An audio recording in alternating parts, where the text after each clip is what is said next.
Do you feel something under your bed? Just waiting for you to fall asleep so it can grab your foot? 2, or that presence in the corner of your room, watching you, even when you swear you're alone? 3, and what about a deranged serial killer, breaking into your house in the middle of the night, ready to make you his next victim? These are just some of the terrors that may find you in. The ghost stories that led to my death. 100 dark tales inspired by the Japanese manga of Junji Ito. With each new story, a candle goes out. When the last candle goes out, there is nothing left but darkness and the sound of what comes to get you. Each chapter is an encounter with the supernatural, the unimaginable, bizarre creatures, hauntings, and killers. Welcome to the Fourth Dimension, your favorite suspense shorts. What is real to you? Today's episode, The Friends. Akari's best friend, Tomoko, was the one who always accompanied her every day to school. Deep down, Akari knew that the recent fight between them had been mostly her fault. She had snapped over something small, almost insignificant. And even though she was aware of it, she still hesitated to decide whether or not she should go see Tomoko that day to apologize. After much thought, Akari finally gathered the courage. She decided she would go to her friend's house. She believed that if they talked, they could resolve the misunderstanding and go back to being friends as before. When Akari was about to ring the doorbell, she heard Tomoko's voice from inside.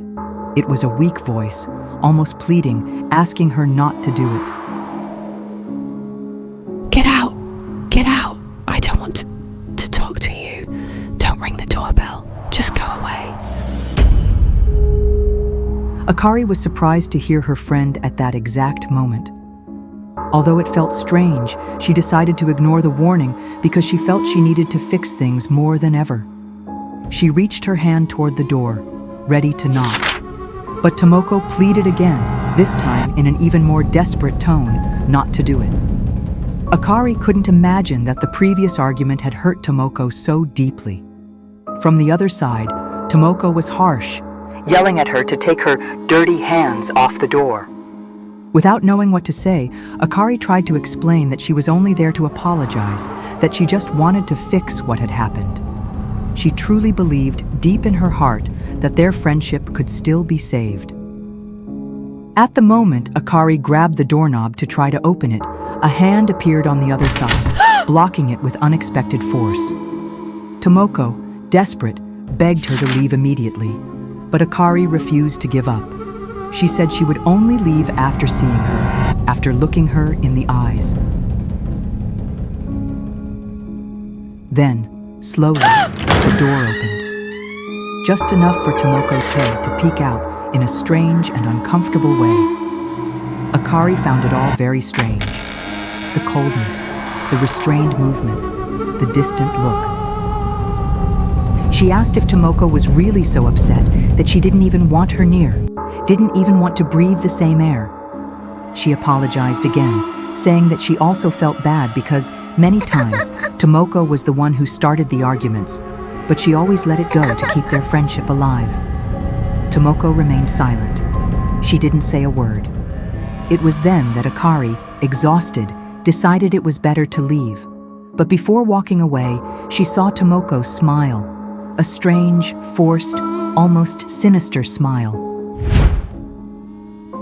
Immediately after, Tomoko pulled her head back inside the house with an unnaturally fast movement.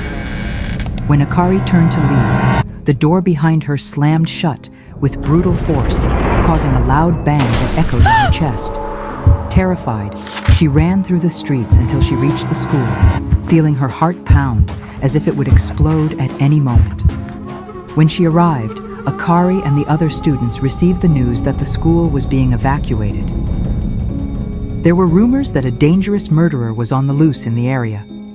Despite the seriousness of the news, Akari, young and naive, smiled, relieved to have a day off from classes and responsibilities. After walking for a while on her way home, Akari saw a police car speeding down her street. The sound of the siren sliced through the air like a blade, leaving a knot in her throat. For a brief moment, she thought the police had already captured the killer, which gave her a false sense of relief. When she got home, her mother ran toward her, visibly desperate. She was screaming, asking where she had been, saying she was extremely worried and had called the school multiple times. Akari, confused, answered that she was fine and asked why her mother was so upset. Her mother, panting, explained that she knew Akari always stopped by Tomoko's house before going to school. At that moment, Akari connected all the dots and, with her heart pounding, interrupted her mother, asking if something had happened to Tomoko. Her mother hesitated, her eyes full of tears, before revealing. The murderer the police were looking for had invaded Tomoko's house to hide.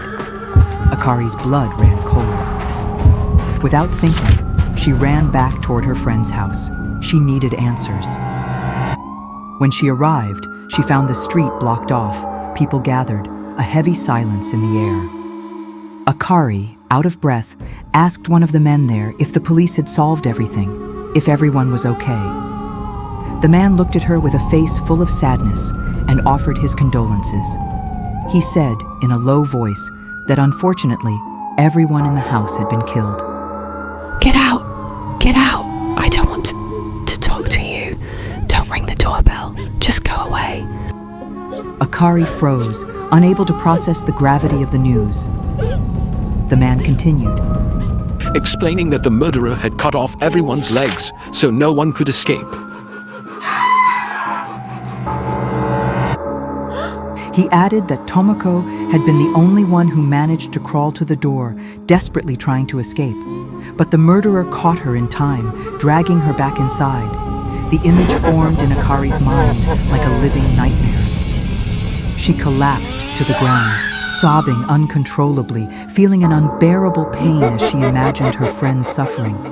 But amidst the tears, a memory exploded in her mind. Tomoko insisting, desperately, for her to leave, preventing her from opening the door.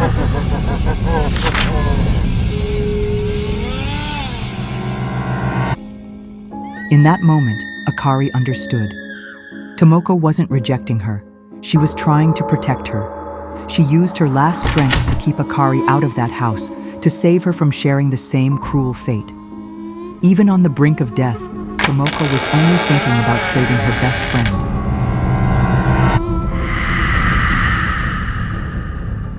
Thank you for watching. If you enjoyed it, become a member and get access to exclusive content. Tell us in the comments which manga or story you want to see here. Come be part of something beyond imagination. Welcome to the Fourth Dimension, your favorite suspense shorts. What is real to you?